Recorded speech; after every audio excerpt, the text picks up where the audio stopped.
The Midnight Patient. It was a quiet Tuesday night in late November in the small market town of Brighley, just outside of Sheffield. The GP out-of-hours service was running as usual, a dimly lit waiting room, a tired receptionist, and 2 doctors covering calls from across the region. At 11:42 p.m., Dr. Helen Morton was finishing her final patient note when the phone rang. It wasn't the reception desk. It was the emergency line that connected directly to the surgery doorbell. A woman's voice crackled through the speaker. She sounded panicked. She said her name was Laura and that she needed to see a doctor immediately. Helen checked the clock again. It was nearly midnight. The protocol was clear. Emergencies went straight to A&E. But there was something about Laura's voice, trembling, breathless, but strangely coherent.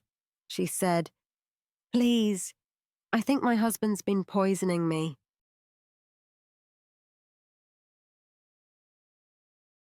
Helen unlocked the door. A few seconds later, Laura stepped inside, soaked from the rain, clutching her stomach.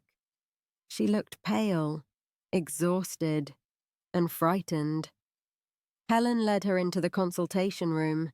Laura sat down heavily and began explaining. For the past 3 weeks, she'd been feeling nauseous, dizzy, and weak, mostly after eating meals prepared by her husband, Daniel.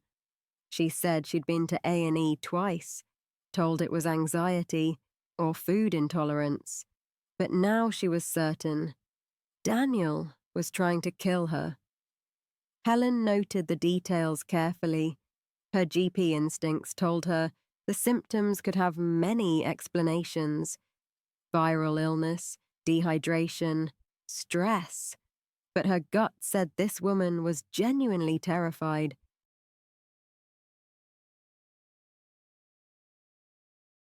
Helen ordered blood tests and told Laura she'd refer her urgently for toxicology screening.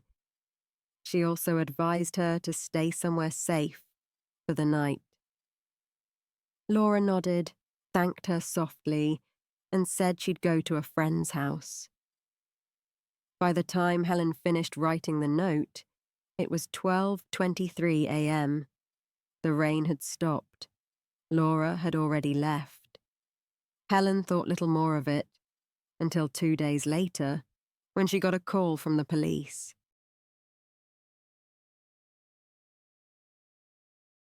A body had been found in a lay-by just outside Brighley. A woman in her early 30s, identified as Laura Keane. No visible injuries, no signs of struggle, just her handbag, a broken umbrella, and an empty takeaway coffee cup beside her. Toxicology later revealed traces of thallium, a highly toxic heavy metal once used in rat poison, now banned in the UK. It causes nausea, hair loss, and neurological damage. In high doses, it kills slowly and painfully.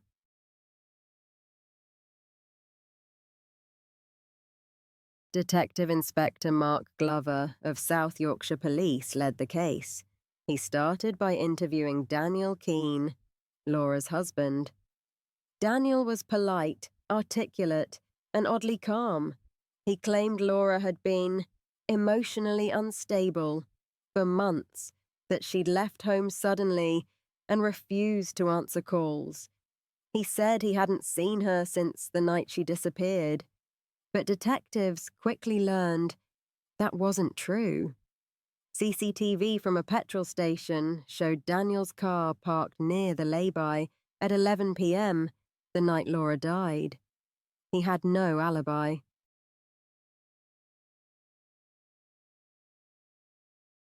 When police searched the Keane household, they found what they were looking for. In the garage, hidden behind a toolbox, was a small brown bottle labelled thallium sulfate, the label worn and yellowed, but still legible. Inside, laboratory tests confirmed it contained a lethal concentration of the poison. Daniel claimed he'd inherited the bottle from his grandfather, a retired chemist, and had forgotten it was there. But forensic analysis found both Laura's fingerprints and traces of thallium on the inside of her kitchen coffee jar.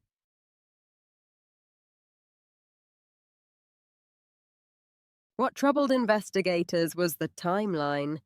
The poison had been building up in Laura's system for weeks, long before that midnight visit to Dr. Morton.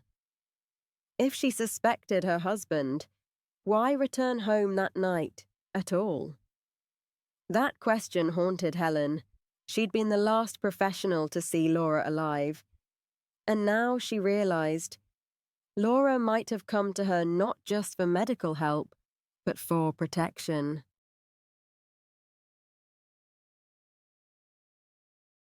In the following weeks, the police pieced together the story. Laura and Daniel had been married for 6 years. They'd met at university, bought a modest semi-detached house, and seemed to have a stable, quiet life. But beneath that image was something darker. Laura's friends later told detectives she had confided in them about Daniel's controlling behavior, checking her phone, isolating her from family, even tracking her location. She'd recently discovered he was having an affair with a colleague, and when she confronted him, he became aggressive. One friend recalled Laura saying, "If anything happens to me, tell them to test for poison."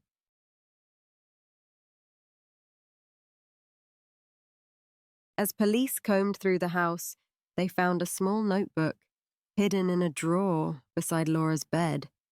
Inside were diary entries charting her symptoms, her suspicions, and references to strange metallic tastes in her tea and soup. The final entry read, "If I don't wake up tomorrow, it's Daniel."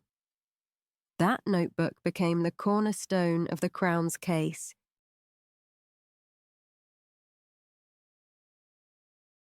The trial opened at Sheffield Crown Court 9 months later.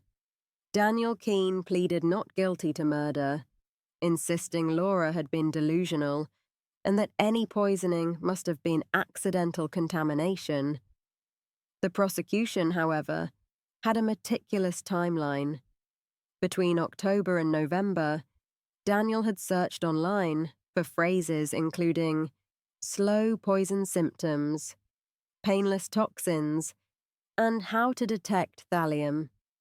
He'd ordered lab supplies from an obscure chemical vendor using a fake email address, and CCTV showed him collecting a parcel at a local click-and-collect point a week before Laura's first hospital visit.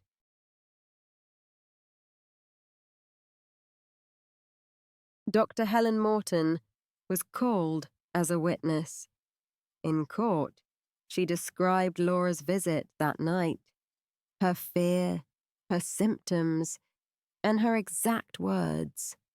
"I think my husband's poisoning me." Her testimony silenced the courtroom. The jurors looked visibly shaken. Forensic experts explained that Laura's toxicology levels indicated repeated dosing, likely administered in her food or drink over several weeks. The concentration in her system at death was 10 times higher than any accidental exposure. The evidence was overwhelming. After a 3-week trial, Daniel Keane was found guilty of murder and sentenced to life imprisonment with a minimum term of 27 years.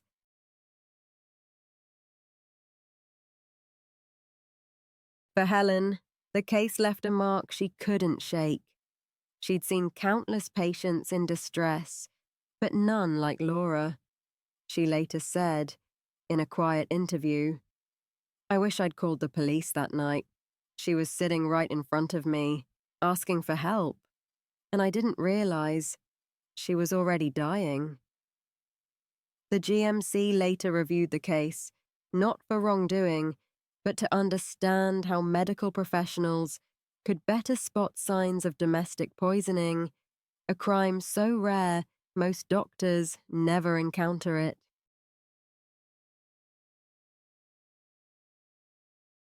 In the months following the trial, the local community was stunned. Neighbors described Daniel as polite, normal, friendly. He coached a junior football team. He hosted barbecues. No one could reconcile the smiling man next door with the killer who'd been feeding his wife poison for weeks. Laura's family established a small charity in her name, the Laura Keene Foundation, dedicated to raising awareness of subtle forms of domestic abuse and coercive control. They also campaigned for better toxicology testing in unexplained deaths, particularly among women presenting repeatedly with vague, unexplained illnesses.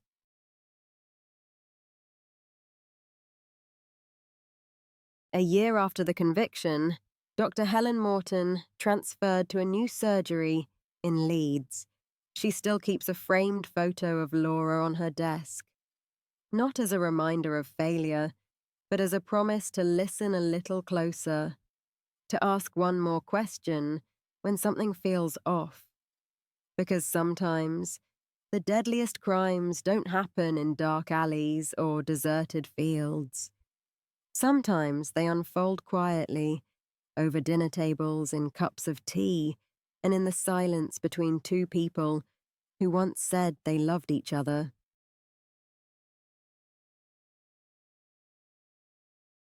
This is the story of the midnight patient, a woman who tried to save herself, a doctor who almost did, and a husband whose weapon was patience.